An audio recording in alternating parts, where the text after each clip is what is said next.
نستعينه ونستغفره ونتوب إليه ونعوذ بالله من شرور أنفسنا ومن سيئات أعمالنا من يهده الله فلا مضل له ومن يضلل فلا هادي له وأشهد أن لا إله إلا الله وحده لا شريك له وأشهد أن محمدا عبده ورسوله سبحان الله حين تمسون وحين تصبحون. Gloire à Allah quand vous êtes au soir et quand vous êtes au petit matin. وله الحمد في السماوات والأرض وعشيا وحين تظهرون.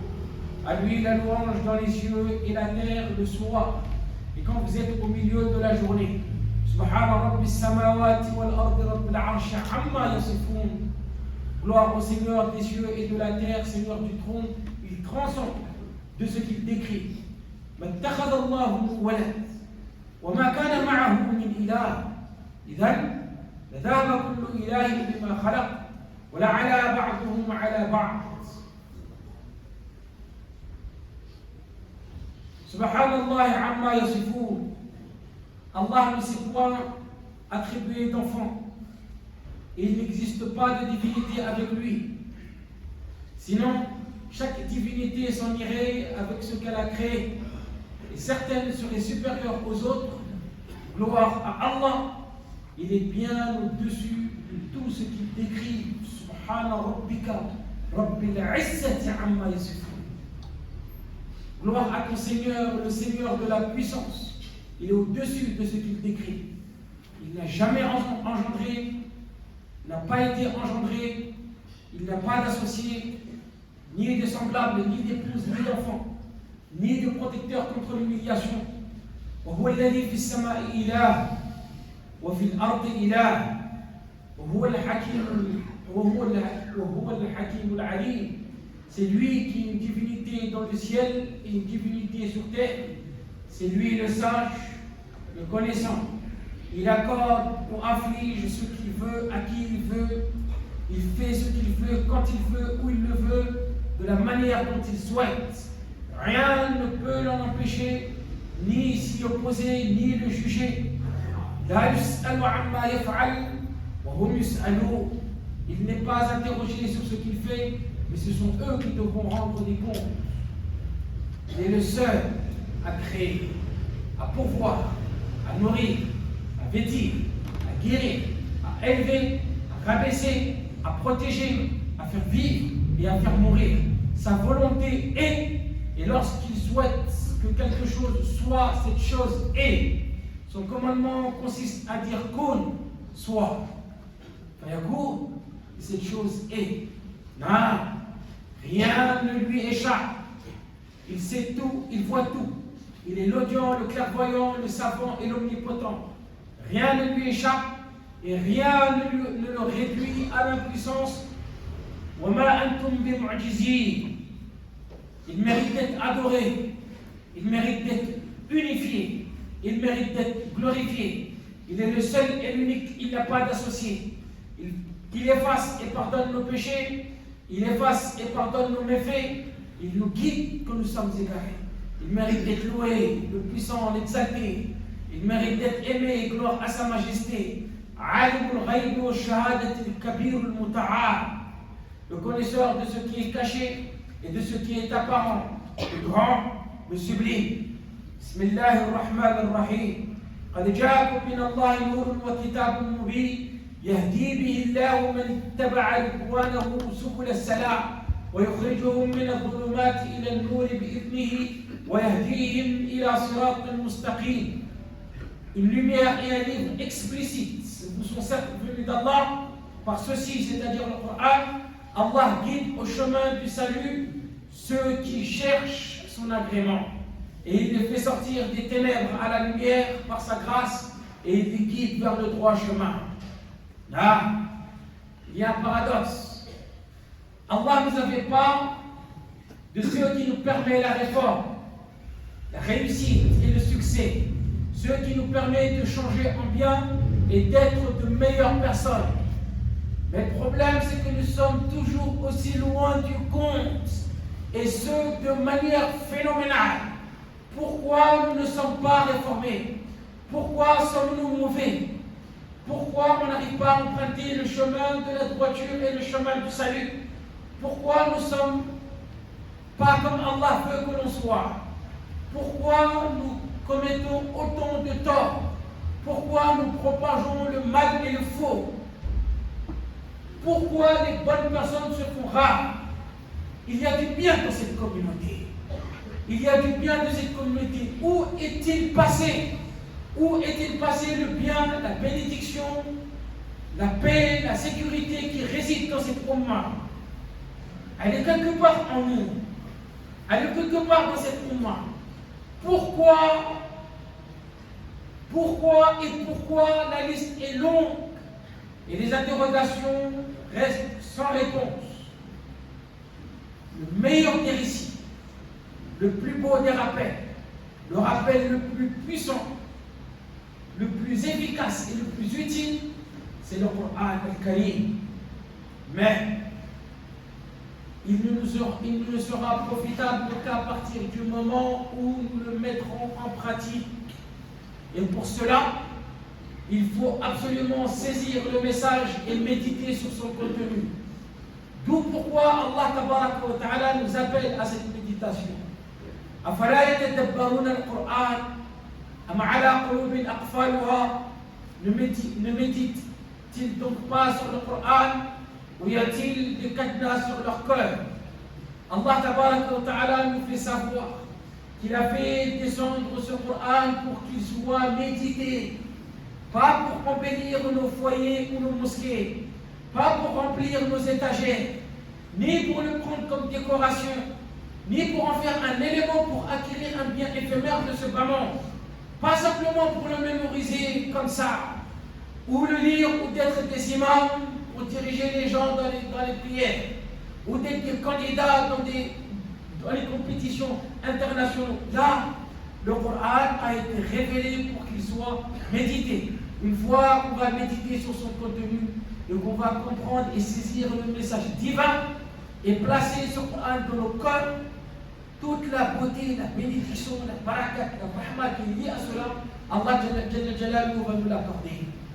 Allah a révélé le Coran pour qu'il soit médité. Kitabun anzalnahu ilayka mubarakun liyadabbaru ayatihi wa liyatadhakkara ulul albab. Hakada hada ma qalahu rabbuna.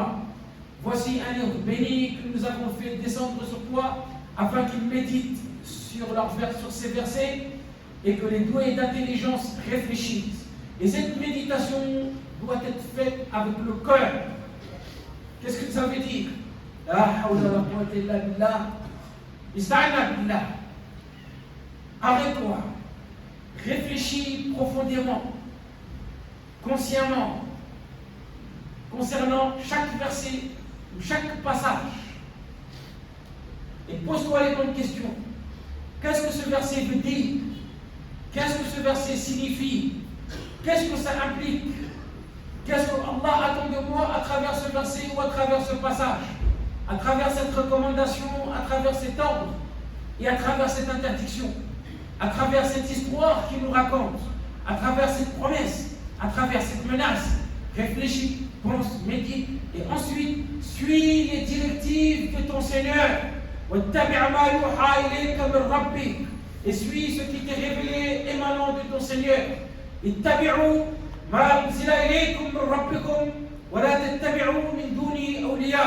Suivez ce qui vous a été descendu venant de votre Seigneur et ne suivez pas d'autres alliés que lui.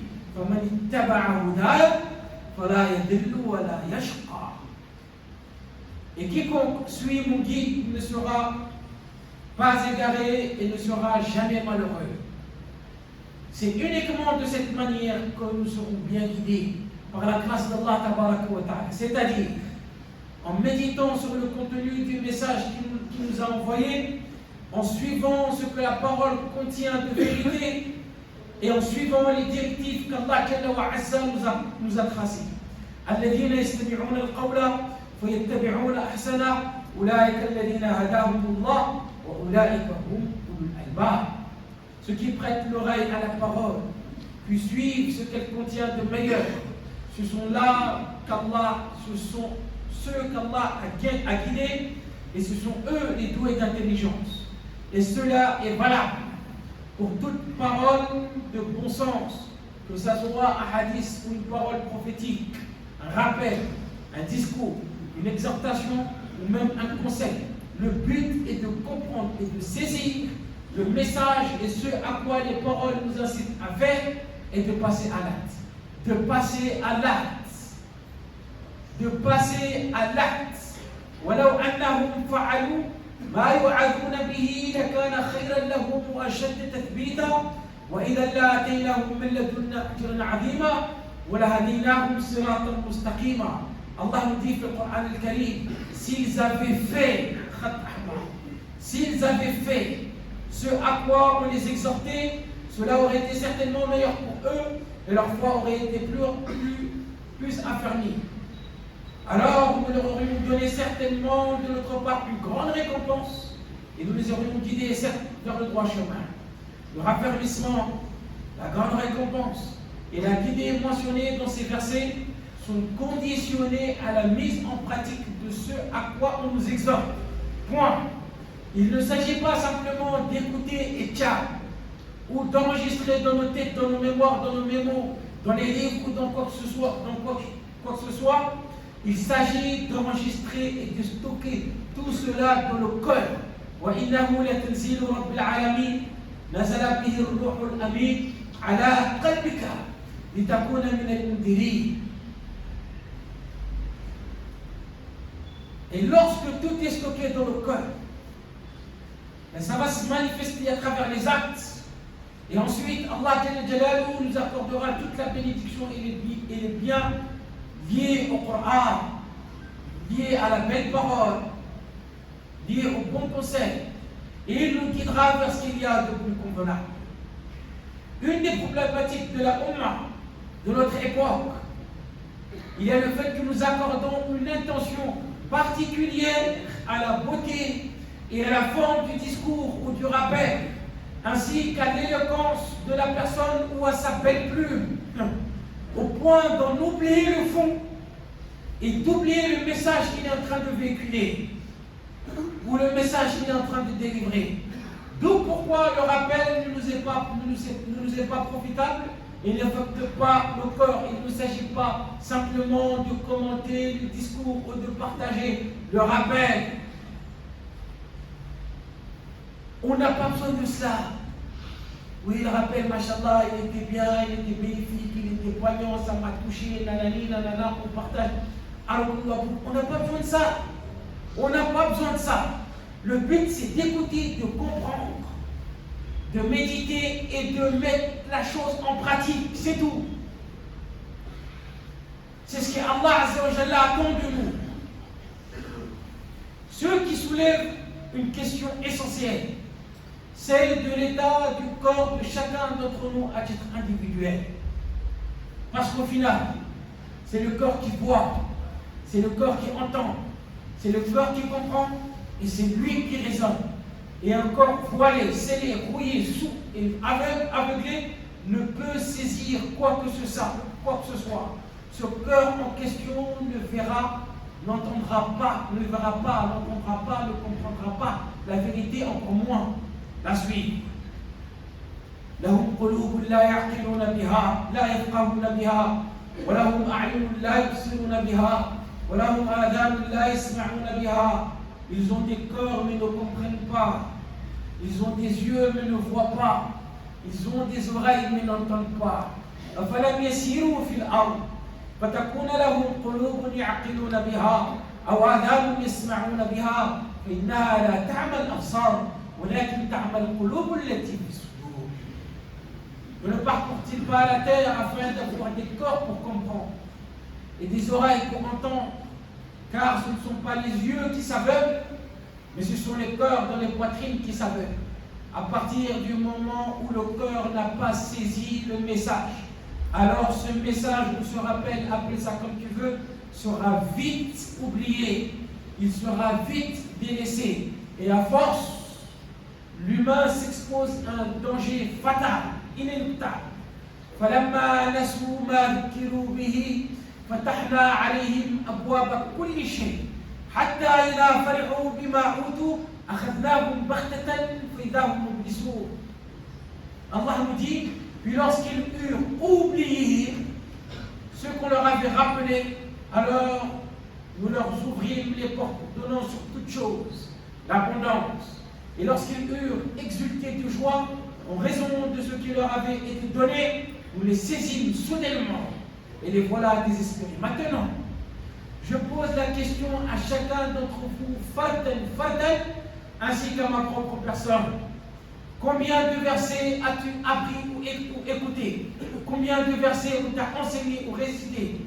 Combien de versets as-tu récité? Idem pour les hadiths prophétiques. Combien de prêches? Combien de rappels? Combien de discours as-tu écouté? Combien de conseils on t'a donné?